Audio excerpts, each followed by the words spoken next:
Hi everyone, Aaron here for Zollotech, and iOS 26 released to the public a few days ago, and iOS 18.7 released a few days at the same time. But there's even more to talk about since the iOS 26 is out what's new video. We'll cover the latest Apple news, along with some new features that have released since, and also we'll talk about the overall experience. Not just my experience, but your experience based off the YouTube community poll on the post page. You'll see there's an incredible 54,000 votes and 783 comments. I've gone through all the comments to determine what the update is like for everyone, so be sure to stick around toward the end of the video where I'll read some of your comments as well. Now, iPhone just launched yesterday, and the lines at the Apple Store actually surprised me. Based on all the negativity we see online, it seems many weren't upgrading, but this is the busiest I've seen an Apple Store in many, many years. Some have said maybe since iPhone 10, and I wanted to know what your experience was like. If you went and picked one up, if you saw a line at an Apple Store, I'd love to know your experience and see if it was much busier than you expected as well. Now, with the iOS 26 update, Apple published a document talking about Apple software updates and why it's important to update your software. They talk about new features and improvements, enhanced security bug fixes, and then how it works and how it can affect your performance and battery. So these are things we already knew, but it says immediately after completing an update, particularly a major release, you might notice a temporary impact on battery life and thermal performance. This is normal as your device needs time to complete the setup process in the background, including indexing data and files for search, downloading new assets, and updating apps. So this is something I'll link in the description. I think it's very helpful, and it's what I've been saying for a long time, and many that have been using updates for a long time as well. Apple this week published a video from the Apple event about how the Apple Watch has been saving lives. It was a pretty touching video, and if you haven't seen it already, I would highly recommend you check it out. It's on the Apple channel, and you can see it's called Dear Apple, Apple Watch. Be sure to check it out if you haven't. There's some pretty great stories in here as well. iOS 26, of course, released this week and seems to be very hit or miss depending on who you ask. Many people seem to love it, but there are many who don't and even downgraded to iOS 18.7.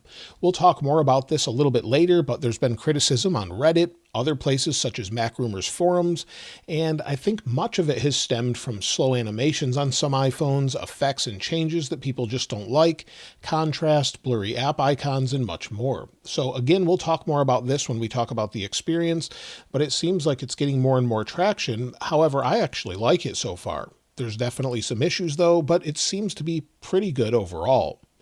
Apple's also delayed a new feature that was supposed to be there with iOS 26 that has to do with Apple Wallet. If we go into the Wallet app, there was a new passport feature that was supposed to be available in the United States, and they've since updated the Apple iOS 26 website and just said that it's coming in the future in a future update in the United States. So this is something it looks like we'll have to wait for. I know many people were excited about that just to make it easier to go through different places in the United States, so maybe we'll see that very soon. Now, last week, we talked about how Apple added a PWM toggle to the iPhone 17 Pro models. MacRumors actually posted that, and thankfully, after having the iPhone 17, iPhone Air, iPhone 17 Pro, and Pro Max, it looks like it's on all of those iPhones. So if you go under Accessibility, this is the 17 Pro Max in the new orange color, and if we go down to Display and Text Size, scroll down, you'll see Display Pulse Smoothing. So this is just an option you can turn on that will help with PWM and just basically disable it and use maybe DC dimming or some other method, but it says disable pulse width modulation to provide a different way to dim the OLED display, which can create a smoother display output at low brightness levels. Displaying PWM may affect low brightness display performance under certain conditions. So I don't really care about that too much. I care that this really helps looking at the display and will help a lot of people who haven't moved from LCDs to OLEDs. So I'm glad to say that it's here on all iPhone 17s. Hopefully they'll add it to iPhone 16s though, but I'm not sure that they're going to do that. Also, I shared a feature in the iOS 26 is out what's new video, but I wanted to show you a little bit different experience now that we have the iPhone 17. So if we go into the tinted icons and then we go to the case option, now if I place a case on here that matches, this is an iPhone 17 Pro Max orange case, we'll just connect it. You'll see it recognizes it. And then if we go home here, it then tints them to this orange color. or sort of a matching color. So this is something you can do, changing the cases. It only works with Apple cases so far, but it is something that you can do. If you put on a clear case, it could sense that they're clear, and the same is true for a black case I showed before. So it seems to work on the 16 Pro Max and 17 Pro Max, or any of the iPhone 16 and 17s. Now this week we talked about all of the updates with AirPods, so particularly AirPods Pro 2, AirPods Pro 3, as well as AirPods 4. However, Powerbeats Pro 2 also gets those updates recently with a new firmware update, 8A353. So you'll need to update these if they haven't been already, and they'll have many of the new features that I talked about last week as well. Apple also added a new feature that if you have a home thermostat, there's a new update for. So basically, if you have a home thermostat, it can have adaptive temperature now. So if we go into Apple's document on this, slide over here, you'll see a document where it says manage active history logging for adaptive temperature in the Home app. It can actually sense when you're home or not based on your overall movement history. Of course, you have to enable all of this and it's all on device, but it can log this information or not and then adjust the overall thermostat to help save some money, maybe on your electricity bill, and that's in the Home app. So if you're using Home and you have a thermostat, I don't have one in here, you'll have an option for adaptive temperature if you want to use that. Apple this week also published a list of 200 new features in iOS 26. I covered probably most of those in my iOS 26 is out video, but you can see it here where it's 19 pages long of different features, and I'll link it in the description if you want to check it out yourself. They also published some new enterprise updates. So if we go to their enterprise website, you'll see here where we have updates to device management, such as Apple School Manager and Apple Business Manager now support migrating a device with iOS 26, iPadOS 26, and macOS 26 to new device management services, as well as enforcing enrollment deadlines on eligible devices. So lots of updates here. Again, I'll link those in the description if you want to check them out, and maybe you use Apple in Enterprise. There's lots of security updates too that Apple published after iOS 26 released, and lots of important things. So you'll see the updates here. Lots of things to consider. Make sure that you're updated at least to iOS 18.7 or this version to get all of those updates. But you'll see tons of different things here, from WebKit to many other things with text input and more. So lots of things that have been fixed. One thing that's been updated for Apple Watch is a new slow charging notification. So in your stacks, you'll see slow charging if maybe it's plugged in or on the charger and it's not charging at the speed it could charge. So that's something you'll be notified of, just like you will on your iPhone. So it's a nice little update there. Another feature is now available in Australia. If we slide over here, you'll see you can use roadside assistance via satellite. If you have a phone that supports that in Australia, the service is now available, and there's a document from Apple explaining how to use it. So it's nice that it's available in more places, and they continue to roll it out around the world. On the iPad and Mac this week, we got an update to Final Cut Pro finally. So it's really missing the icon here for some reason in the App Store. I closed it and tried again, but it's version 2.3 and it includes new features such as ProRes RAW video for iPhone, compatibility with that, edit and play back your Apple Log 2 footage with the vibrancy of the original scene by applying an Apple Log 2 LUT, and easily access app commands and shortcuts from the new menu bar by swiping down from the top of the iPad. So they've updated it here, updated on Mac as well, and they've also added Final Cut Camera 2.0 to the App Store. So they've updated that. It's something that they mentioned in their keynote, and you can see it here. So version 2.0, where it says Capture ProRes RAW, and there's quite a few other updates as well, such as dynamically adjust the video orientation to vertical or horizontal with the front-facing camera, regardless of how you hold your iPhone. So just like you can do in the main camera app, you can do it with Final Cut Camera now. Now, other things that were updated this week are the Sports app. So you'll see Apple's Sports app was updated to version 3.3, and it says now introducing widgets for Apple Sports. So you have widgets, and then it says fans in Austria, France, Germany, Iceland, Ireland, Italy, Portugal, and Spain can now follow their favorite leagues and teams in Apple Sports. The soccer lineup is growing, as well as now you can follow upcoming events and enjoy NFL and college football games with more detailed updates and live activities. So quite a nice update with additional countries added. So if you wanted to check this out and you weren't able to, at least in the countries I mentioned, you should be able to try it out now. Now, of course, the iPhone 17 is finally here, and I think the biggest surprise is just how good the base iPhone 17 is.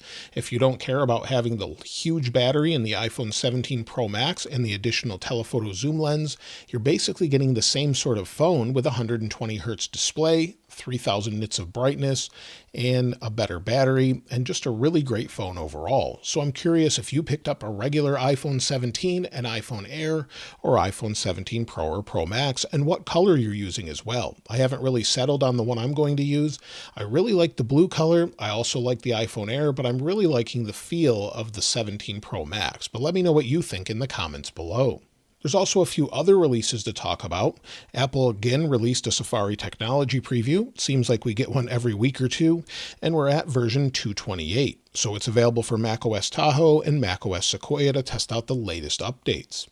Apple also released watchOS 26.0.1, but only for the Apple Watch Ultra 3. The update enables messages and Find My via satellite in Mexico for Apple Watch Ultra 3 users, it seems. AirPods Pro 3 got their first firmware update to version 8A357, and Apple is working on iOS 26.0.1, possibly to fix a camera bug with the new iPhone 17 Pro models. It can cause things such as artifacts with white squiggles or small blacked out portions of the image. Apparently it's very rare. I'm not sure if they updated it with the 26 day one update that they pushed out, or if this is coming soon. But if it is coming soon, we could expect it as soon as next week. Also, we can expect iOS 26.1 fairly soon, so we're not really sure when that should release, but probably next week we'll see iOS 26.1 Beta 1, so we'll see some updates there, and then of course get back on the beta cycle as well. Now, before we talk about iOS 26's experience, I briefly wanted to mention iOS 18.7. I haven't really seen much negative about it. Most people say it's super stable, reliable, and the greatest update at this point. It should be. It's been a whole year of iOS 18, so it makes sense that it would be really great. So many people are choosing to stick with it or downgrade to it. Now, when it comes to the iOS 26 experience, many seem to love iOS 26 with the new visuals and animations, but many don't like it as well. There's quite a few people saying iOS 26 makes their iPhone super smooth and stable, and it takes a few days of indexing and background processes to finish that, and it's slow and to that point. So also a large number of users, particularly those with older iPhones, such as an iPhone 13 mini, iPhone 14 Pro, describe iOS 26 as buggy, slow, and laggy, especially the first few days of using it. There's quite a few people reporting stuttering animations, unresponsive screens, app crashes, odd visual glitches, and many just don't like the design overall. Now, there is one major issue that most people seem to be consistently reporting, especially initially installing it, and that's pretty poor battery life. So we'll take a look at that in a moment, as well as overheating. Many people have actually downgraded to iOS 18.7. One thing I almost forgot to mention was Apple CarPlay. It seems iOS 26 has fixed the issue for most people. So if you had an issue with maybe CarPlay disconnecting, or maybe it just wasn't working, I've heard very few people complain this time around about iOS 26 and CarPlay not working at all. So it looks like they've resolved the issues, but let me know if it's still an issue for you. But one thing I wanted to share is after using iPhone 17 Pro Max for a day, this is incredibly smooth. It seems like iOS 26 was built for it. So everything from animations, just swiping, ProMotion, going into Control Center, everything just seems to be super fluid and fast, probably due to the processor overhead that we have available with the new processor with the A19 Pro.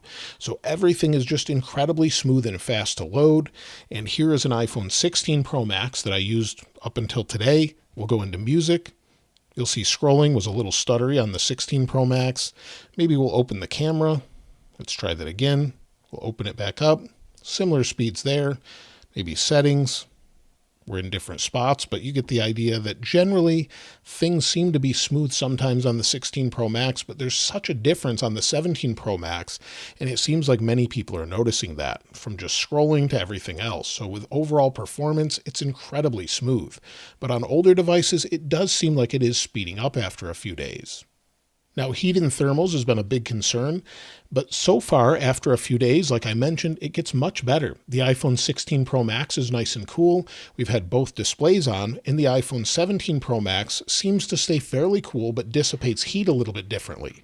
So let's go ahead and run benchmarks, since everything may have settled down on the 17 Pro Max since unboxing it. So we'll go into Geekbench 6, we'll go into the CPU benchmark, we'll do the same here, and let's run it and see what we get. Sometimes this has to be run multiple times to get good scores, so maybe it needs an update to the app. I'm not sure, but let's go ahead and see what we get. And when we're about halfway through, it's trying NFC there, and when we're about halfway through, we'll measure the overall thermals. So we're about halfway through. Let's go ahead and flip the phones over so we can take a look at it and see if they've actually gotten any warmer or anything, and we'll see what we're at. So I have the thermal camera here. Let's go ahead and take a look. And you'll see the 17 Pro Max dissipates heat a little bit differently. So the hottest point is at the top, and we're at about 38 degrees Celsius, 37.8. And on the 16 Pro Max, you can see the hot spot here right over the CPU. We're at about 39 degrees Celsius. So it just reset, again, 39.5 degrees Celsius. So definitely a little bit warmer on the 16 Pro Max, just using it at idle. The 17 Pro Max finally, after quite a few hours, seems to have settled down a bit. So we'll wait for benchmarks to finish, and then we'll take a look. Benchmarks completed, and on the left we have iOS 18.7 on a 16 Pro Max. We also have a 16 Pro Max running iOS 26, and then iOS 26 on the 17 Pro Max. We're finally seeing much better scores, so things have settled down in the background, but we have 3,689 for single core, 9,223 for multi-core. This could probably go higher, and then you'll see the overall results. So 18.7 is right where it should be. 26 is a little bit low on the 16 Pro Max, but quite good overall, and I think the overall benchmarks are well within the margin of error. Now, if you're wondering if you should install iOS 26 or iOS 18.7, well, if you're still wondering that, you probably should stick with iOS 18.7 until maybe iOS 26.1 or 26.2 if you're a little nervous about it. However, those that were on iOS 26 RC and betas should definitely update if you haven't already, and I think the update is generally pretty good, but there's some things that still need to be fixed for sure. Things such as visuals and everything else. So if you're cautious, stay on 18.7. If not, I would try iOS 26, but you can always downgrade using a Mac or Windows computer. When it comes to battery life, well, battery life on 18.7 is generally very solid. So 18.7 is getting people 8 to 10 hours of screen on time, it seems. But iOS 26 is a different story depending on device. So first, let's go ahead and take a look at it on the 16 Pro Max that I was running, and we'll take a look at the settings. I removed the SIM card today, or the eSIM, and moved it over, and you'll see battery health. My final battery health after using it for a year is 93% maximum capacity with 335 cycles. If we go to view all battery usage, take a look at yesterday, I used 103% of the battery and had only 3 hours and 44 minutes of screen active time, 9 hours and 29 minutes of screen idle time. The day before, 4 hours. So I'm only getting about 4 hours on this device. It never really improved past that. On the 17 Pro Max so far, if we take a look, we'll go to battery. You'll see, of course, battery usage and battery health. We have 0 cycles since this is brand new. And if we take a look at all usage here, scroll down, we have 54 minutes so far. So since it's recorded, 54 minutes, and we've used 11% of the battery. So it should be pretty good overall, but it's going to take a while to notice what it's like. Give it a week or so and we'll see what it's like. As far as what you had to say in the comments about it, 18.7 is solid and more consistent. iOS 26, though, over 50% say battery is worse, but quite a few say it's solid or better, so it's hard to say. Maybe they waited a few days, they had it a little bit longer, but either way, it's definitely an issue for a lot of people. Now, as far as what you had to say, let's take a look at some of your comments. Amir Saeed 3395 said, iOS 26, one of the most awful upgrades. Everything is so dull and blurry. All is changing said, the worst update in years. It seems Apple is straying a little further from its essence, from designers like Rams, from the foundation of clean and creative design and usability. The whole thing is full of bugs, spacing, text, visibility, padding, margins, and probably other things as well. Fernium95 said, battery life isn't great on my iPhone 16 Pro Max. Device stays warm as well, but I'm keeping an eye out for the next couple of days as the phone is indexing in the background and whatnot. Robert Matos 9260 said, iPhone 13 Pro Max is working very good. Of course, the battery is draining a little bit faster, but nothing too bad. It's pretty good for a first version. Sirwell2 said, iOS 18.7 is so underrated. Will Balil 3775 said, iOS 26, iPhone 16 Pro, running great, smooth, no glitches or stutter, everything shines. Phone does get a bit hotter since the update, but that should level out, I hope. All in all, it's been flawless for me, so far minus the heating up at times. I didn't have any heat issues before the update. VJ Scaria says, for me it's been great. Phone is faster and I love the new design. No issues at all, running on iPhone 15 Pro. Now, one thing we haven't checked is storage on the new phone. So if we go to General and then iPhone Storage, we'll compare it with the 16 Pro Max in the same area, wait for it to load, and we'll scroll to the bottom here. And you can see it's taking up a little bit more on the 17 Pro Max, so 20.14 gigabytes compared to 19.98. It's pretty close overall, but slightly more. Now, based on the majority of comments on both the YouTube community poll and online, iOS 18.7 is stable with very good reliability. It's the best update ever as far as performance and battery life, at least for modern updates, and it's the go-to option for many downgrading right now from iOS 26. The experience with iOS 26 is highly mixed, like I mentioned before, with significant issues for some, and it's great for others. So it seems many users often express regret for updating and state they're downgrading or waiting for a bug fix update like iOS 26.0.1. However, a substantial portion of people seem to really like it and say it's smooth and fast. So we'll have to wait and see if Apple will make it more consistent here or what's going on. Maybe it's going to take a week or two for things to process in the background. So that's it for the first week of the iOS 26 update and iOS 18.7. Hopefully it continues to improve as things finish processing and indexing in the background, but let me know your experience if it's improved over a few days. Of course, I'll link this wallpaper in the description like I normally do, and if you haven't subscribed already, please subscribe, and if you enjoyed the video, please give it a like. As always, thanks for watching. This is Aaron. I'll see you next time.